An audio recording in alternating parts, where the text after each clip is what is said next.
My son Philip was on spring break. Philip died from alcohol, cocaine, and Oxycontin. When I saw Philip's body for the first time was reality. You can't deny that's his body laying on that bed, cold. It's inconceivable to me that 50 years of fraternity brothers laid out and died.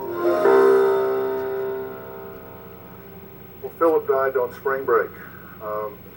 He was surrounded by his frat buddies. Actually, 15 of them were with him. He was drinking heavily. He was doing drugs. And there was a good news, bad news thing here. This wasn't his pattern, which means he wasn't very good at it. His parents, Paul and Lynn, not only blamed the fraternity brothers, but also themselves for what happened to their son. Tell me what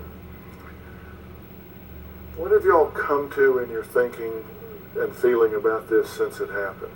I know you've turned it over in your mind a million times, Palmer. I know you have. What have you come to about this? It was an unnecessary death. He could still be alive if they had just watched him. You guys do blame the fraternity some, the fraternity brothers some. Tell me about that. I do. They were with him. They knew what he was doing. They could have stopped him. They could have watched him. Well, you know, we received a statement from Sigma Alpha Epsilon, and I'm going to read part of the statement now, and I'll put the whole thing on the website so you can read it. But in part, the statement says, Sigma Alpha Epsilon offers its thoughts and prayers to Christians, family, and friends. In addition, staff members and alumni volunteers will work to provide counseling and support for chapter members as necessary. Well, Tom Kane is the president of College Safety Zone. He says that fraternities and sororities need to be regulated because students' lives are in danger. Tom is joining us via Polycom. Tom, thank you so much for being here today. You're all over this fraternity issue. Tell me where the rubber meets the road here. Well, here's the thing, Dr. Phil. These fraternities need to be held accountable. Do they monitor this? Because we know, look, I went to college and the fraternities were, it was just a big drunk out every weekend. That's what they did.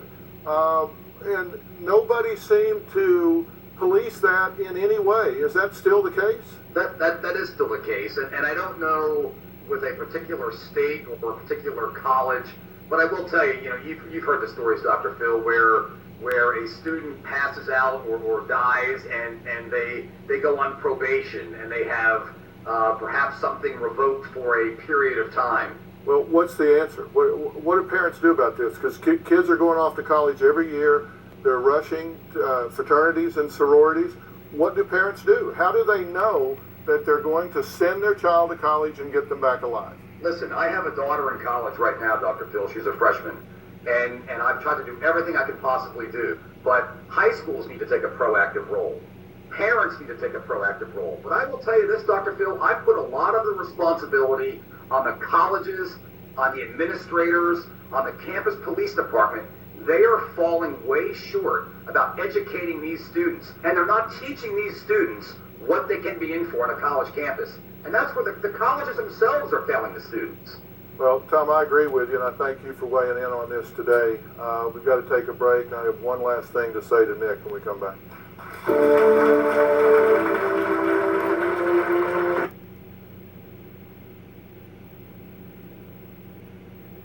The most incredible night I've had in a very long time. Well, I would like to thank all of my guests today, and a special thanks to family law attorney Ariva Martin. Thank you so much for weighing in on this. Special thanks to gastroenterologist and internist Jorge Rodriguez. Thank you, Dr. Rodriguez. And director for the Control Center for Addictions in Beverly Hills, Dr. Reef. Y'all do great work. Thank you for being here. And to the president of College Safety Zone, Tom Kane. I'm going to put links up to everyone that's been on the show today. So if you want to talk to Dr. Reef, if you want to talk to Dr. Rodriguez, we're going to have links there where you can reach them. You can get a copy of Tom's book, How to Protect Yourself in College, in bookstores today. Nick, what do you think? You got a drinking problem or you don't? I guess I do, but I don't want to have one. I don't want to think I have one, at least. Well, you do. And You know, Mom, I can tell you he's killing himself. And Nick, you need treatment for this. You need serious inpatient alcohol rehabilitation. You need to be properly detoxified, and then you need to go through a rehabilitation process to learn what you don't know about this disease that you have. I'm going to make you an offer to put you into an inpatient rehabilitation program immediately if you are willing to do it. All right. Give yourself a chance. Will you do this? Sure.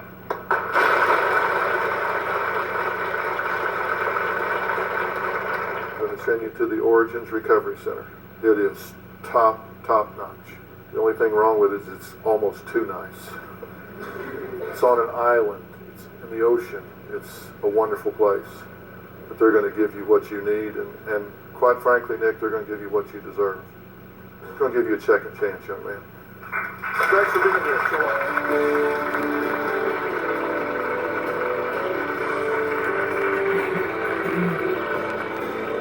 Well, you can't see me because I don't want to turn the camera around and lose what I've done, Robbie. But I didn't do that to make you mad. I just find it interesting that they're blaming colleges for this because I'm a high school dropout, and your dad graduated, and we managed to do the same things those guys did, maybe more. You know, who knows?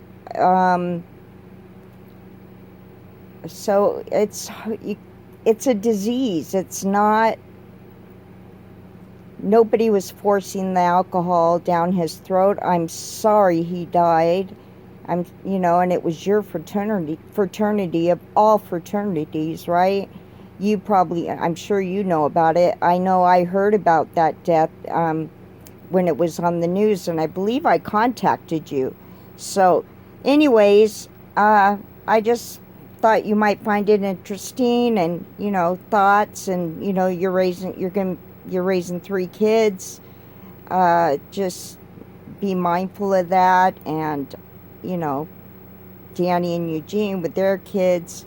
We got a whole nother generation coming up right before our eyes, and it's our job to help them, to guide them, tell them the truth, the hard truth, and not be shy about it. That was my problem. I'm not shy anymore. So anyways, I love you, Robbie, and I'm just so thankful that you and I are both clean and sober, and Christy too, and I